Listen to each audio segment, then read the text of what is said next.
Уважаеми зрители, Прозорец към деня продължава. В нашото студио вече са Светлана, Стела и Мариана, от които ще научим повече за ВГ Велико Търново. Здравейте, дами! Здравейте! Благодаря, че приехте поканата ми да гостувате в нашето студио. Очаквам от вас, както аз, така и нашите зрители, да научим повече за това какво представлява организацията ВГ Велико Търново, колко души сте, въобще как решихте да се организирате. ВГ Търново я сформирах 2015 година на 1 октомври за Световния ден на вегетарианството, като започна с Фейсбук група, на която започнах да търся хора, съмишленици, тъй като видях, че в Търново няма такава група. Точно такова имах нужда, а именно хора, които да разбират начина ми на живот, да получа подкрепа и съответно да изградим една общност, в която искаме да живеем. И започна постепенно да се разраства. В момента групата има 249 члена. Може би след малко ще има повече хора. Като цяло групата основно провежда срещи всеки понеделник, в определен час. Събираме се на едно място, който желая може да се свърже с нас. Всяка неделя се стараем да ходим в приюта край село Шемшево, да разхождаме кучета, да помагаме с каквото можем. И в момента правим лекционна част с вегани, хора, които водят много активен начин на живот и искаме да разбием това табу, че веганството, вегетарианството са нещо страшно и така нататък. Така че на 5 март е първото ни събитие, може да заповядате. Ще бъде много интересно. 1 час лекция, дискусия, разговори, така че така функционира. Има и кухня. Да, ще има и безплатна храна веган, която всички ние ще приготвим доброволно. Значи на 5 март е събитието. В бар там. Гост-лектори? Елф Ригано. Той е доста известен в тези среди и не само. Христо Христов се казва. Той е известен като Елф Ригано. Да. Това е всъщност първата ни лекция от няколко, Лекционен които планираме. Предвидели сте да организирате лекции във времето. Каква е идеята всъщност на тези лекции? Вие сте хора, които очевидно имат нещо много силно, което ги обединява, начина им на живот. Всъщност обединява ни здравословния начин на живот. Ние се стремим да бъдем добри към животните, да призовем останалите хора да се замислят върху начина им на живот, върху въпросите, които засягат екологията, глобалното затопляне, защото всичко е навързано като верига. Всичко това е с огромно значение. Хората не се замислят, не са информирани. Те трябва да полагат повече усилия, за да се информират и това е много сериозен въпрос като цяло, много задълбочен. Искаме да ги отворим, да успеят да отворят сърцата си, да обичат животните. Това е много важно и така. И също така каним тези хора просто да покажем различните начини на живот, които са свързани с вегетарианството, веганизма, но те са носени от различни хора с различни съдби и всъщност те могат да вдъхновят. Това е идеята ни, да съберем повече хора. Към природата. Преди да се сформира групата ВГ Търново, всъщност се е формирал всеки един от вас личният избор да водите този начин на живот. Кога се случва това? Какво ви е накарало да... При мен е процесът официално, така да кажа, започна след като завърших училище, започнах да се насочвам към университета и когато дойдох в Търново да уча, всъщност точно тогава реших да взема изцяло личния си избор, да го направя по-скоро. Просто защото нямах ограничения от страна на родителите ми, тъй като допреди това съм правила опити, но както знаете, стереотипи, ти трябва да ядеш това, защото това е здравословно и когато попиташ защо, защото така трябва, ние такива безумни неща и съм водила много спорове вкъщи, но в последствие в момента съм си много добре. Българското общество наистина страда от някои предразсъдъци и много често родителите в стремежа си да отгледат по правилен според тях начин своите деца, смятат, че трябва да се хранят с определени неща и така налагат своето мнение. Но това са остарели разбирания, защото според мен и те не са толкова наясно за случващото се. В смисъл, че е нещо по-глобално. Да, по-скоро те не са наясно, защото всъщност са имали много по-малко информация, отколкото ние имаме сега. Информацията променя хората. В момента. А по какъв начин разширява мирогледа ни? Какво не знаем, а можем да знаем?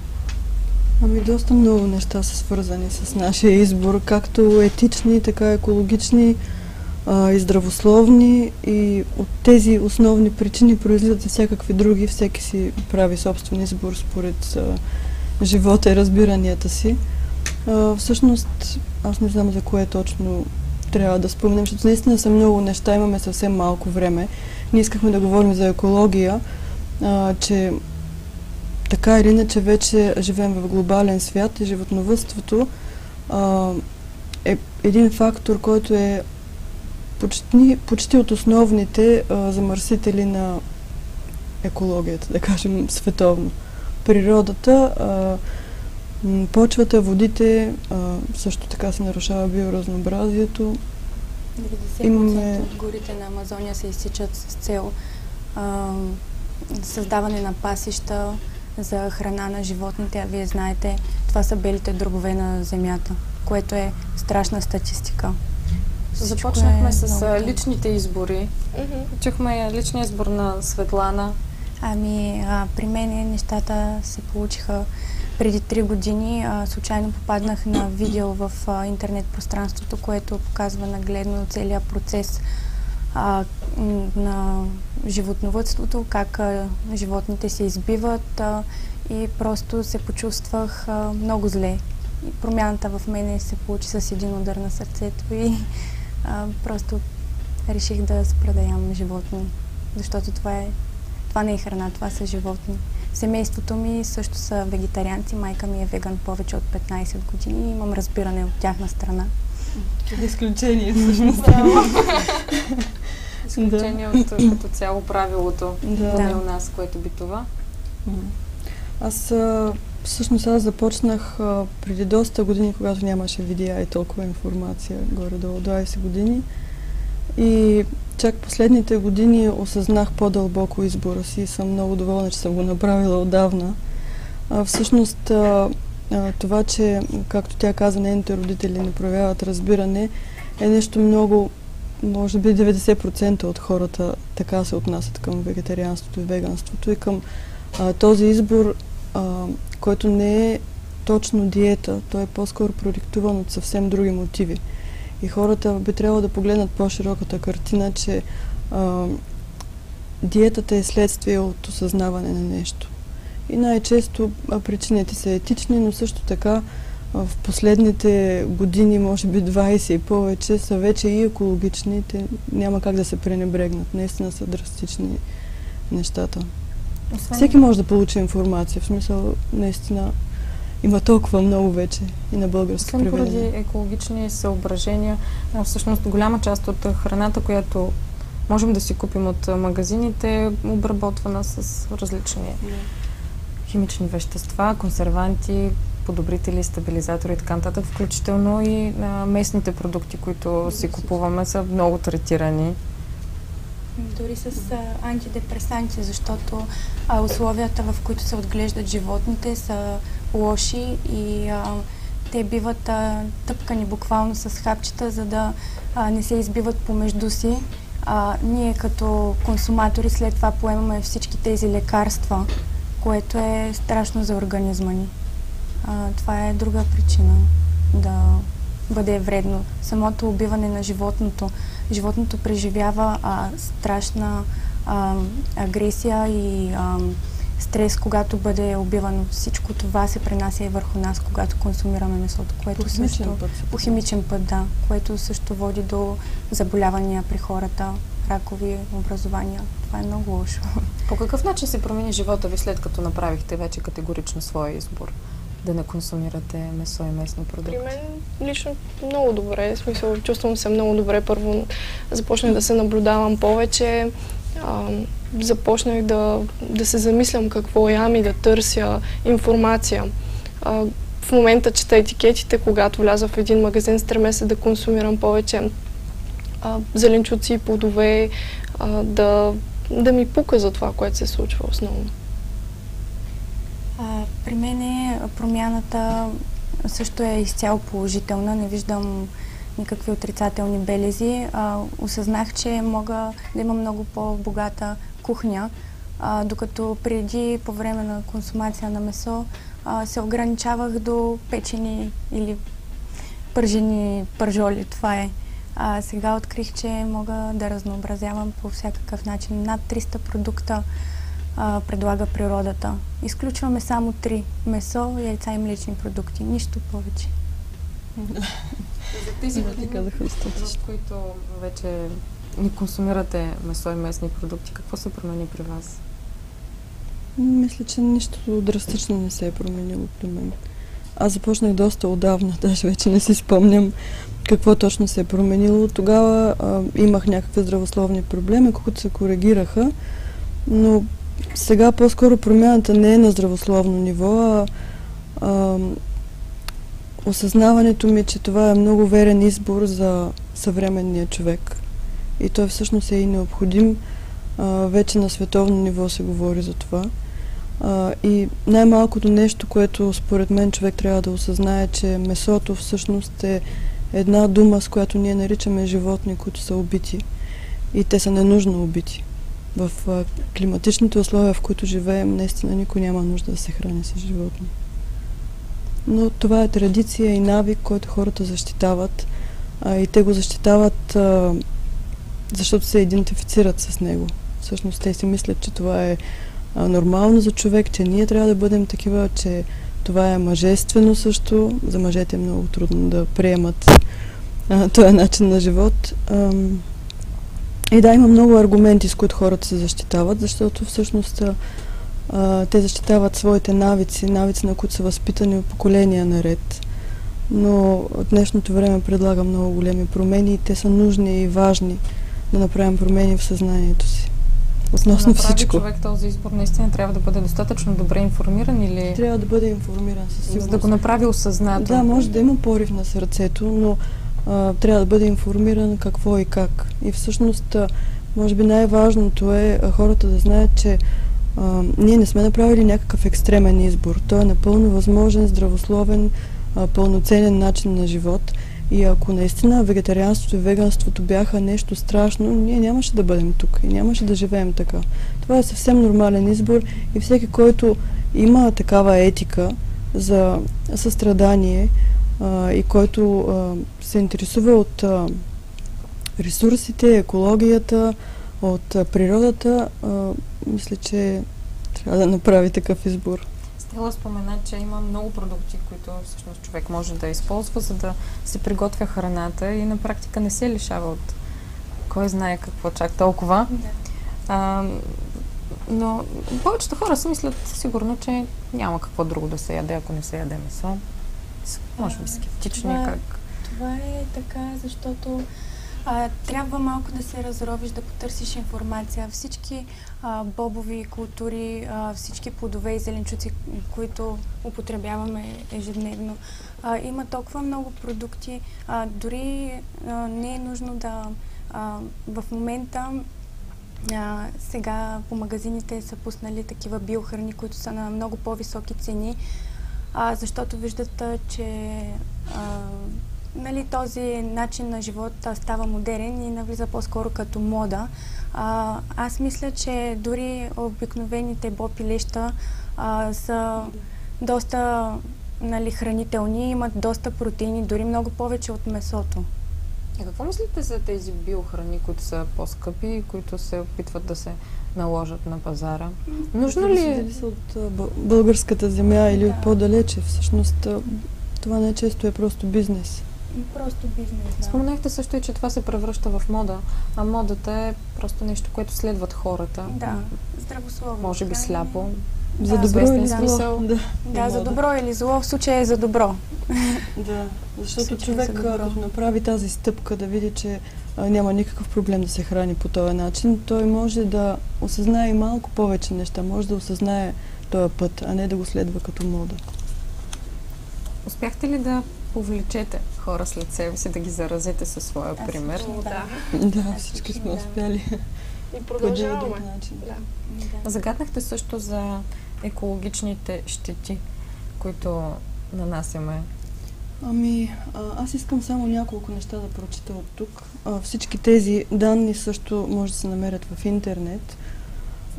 Животновъдството глобално използва около 288 трилиона литра вода годишно.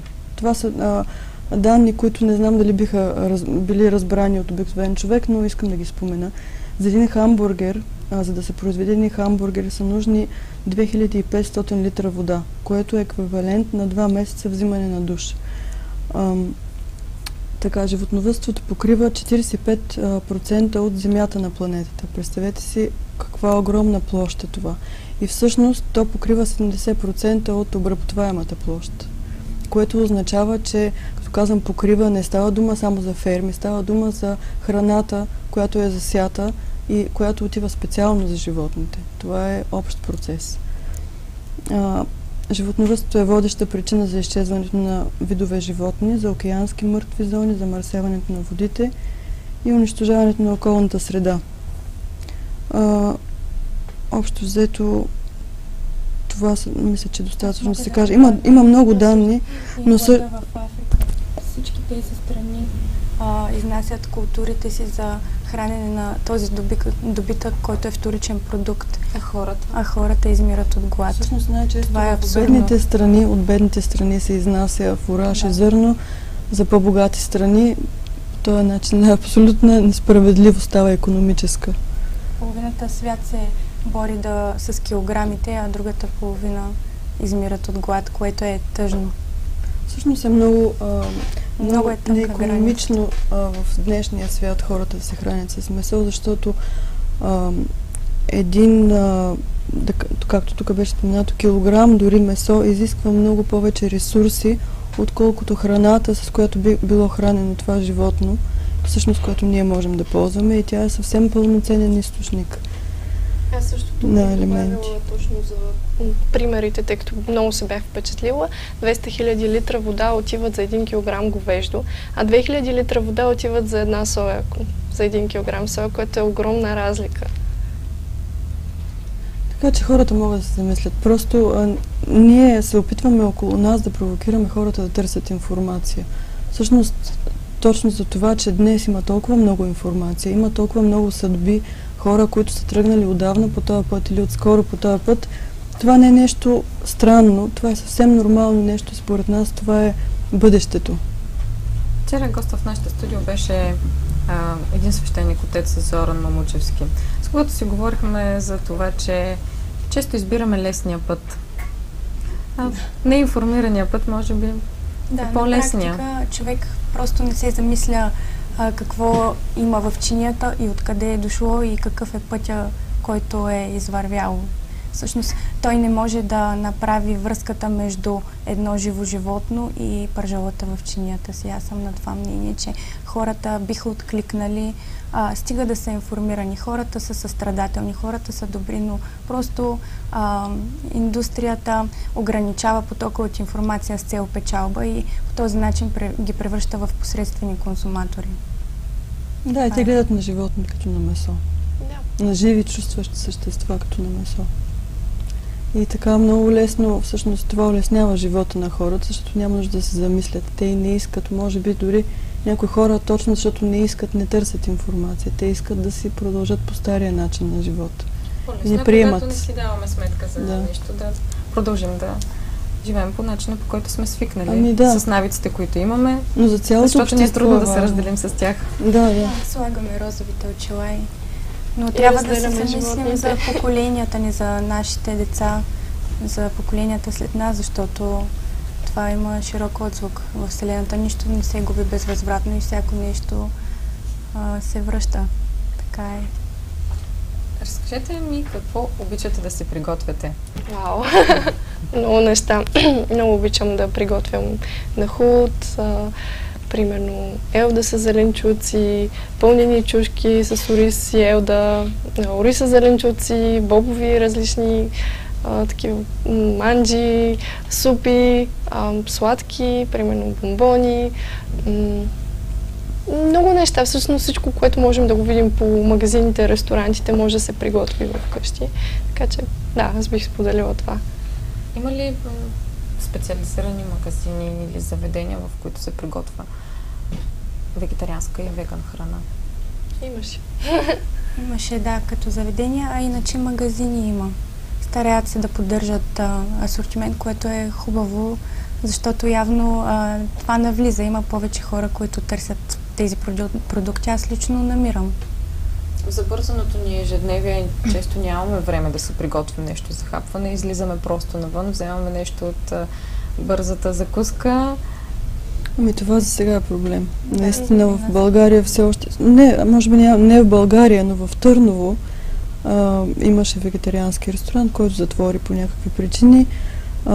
Но като цяло в Търново това е наистина голяма трудност за хората. Аз мисля, че много хора, които дори искат да следват този начин на живот, за тях е почти невъзможно, точно заради забързаното ежедневие, защото нямат възможност да приготвят храната си.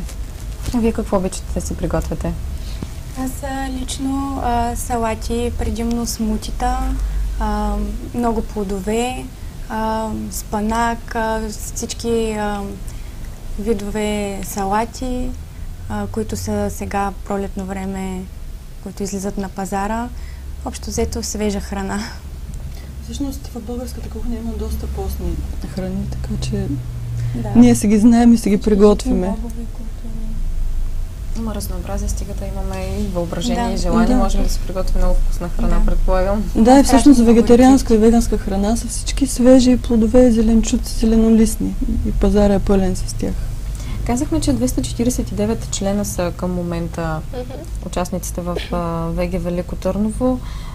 Познавате ли се помежду си, срещате ли се и как всъщност хората, които решат да се включат в групата, впоследствие завързват, може би, контакт с вас? Ами всеки понеделник, както казах, ние организираме среща, на която идват хора, с които се запознаваме и започваме да мислим какво можем да направим, каква ще е следващата стъпка на групата. Но основно си комуникираме в групата, която е затворена, но всеки, който желая, може да ни потърси на страницата ни.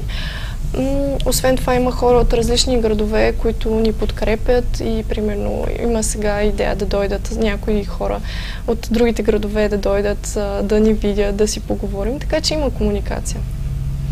Всъщност групата ни е отворена. Всеки може да заповяда, дори и хора, които не водят този начин на живот, но имат интерес. Винаги бихме им помогнали с информация.